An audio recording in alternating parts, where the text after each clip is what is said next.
This channel does not promote any violent, harmful, or illegal activities. All content provided by this channel is meant for an educational purpose only. Top quality और consistent performance के लिए सिर्फ silver pump नाम याद रखना। বিধানসভার বিরোধী দলনেতা শুভেন্দু অধিকারীর বিধানসভা কেন্দ্র সেই নন্দীগ্রাম। সেখানে একটি সমবায় সমিতির নির্বাচনে বিজেপির দাপটে উড়ে গেল রাজ্যের শাসক দল। 12টি আসনের সবগুলিই জিতল গেরুয়া শিবির। ভোটে হারার পর বিজেপির বিরুদ্ধে ভোটারদের ভয় দেখানোর অভিযোগ তুলেছে শাসক দল তৃণমূল। হরিপুর অঞ্চল হচ্ছে ফার্মারদের মাস্টার, সেখানে বসে আছে মেঘনাথ পাল। তার নেতৃত্বে সারা রাত ধরে আমাদের কর্মী, এজেন্ট এবং প্রার্থীদের বাড়িতে গিয়ে হামলা এবং আটক করা, তারা যাতে বেরোতে না পারে তার জন্য সব রকমের চেষ্টা সারা রাত ধরে বিজেপি করেছে।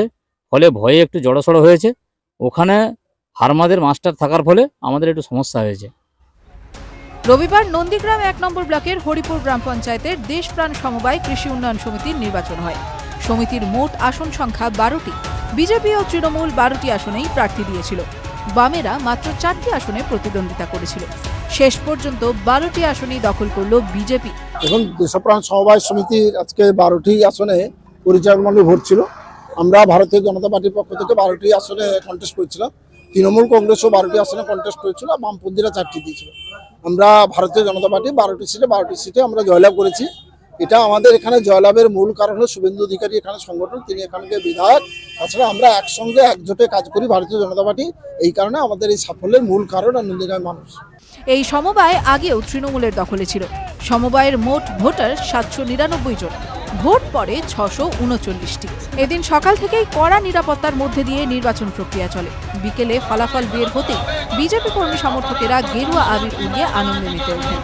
যাতে এলাকায় অশান্তি সৃষ্টি না হয় তার জন্য মোতায়েন করা হয় পুলিশ বাহিনী। TV9 Bangla digital.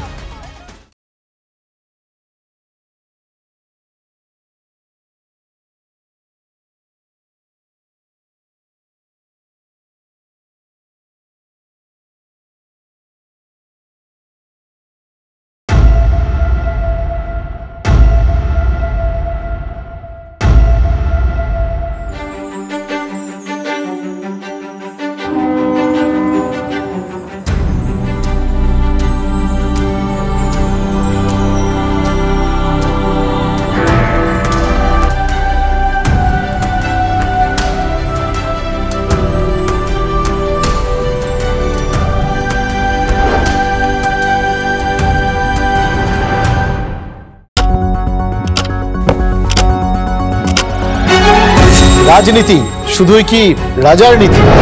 রাজা উজিরের চোখে নয়,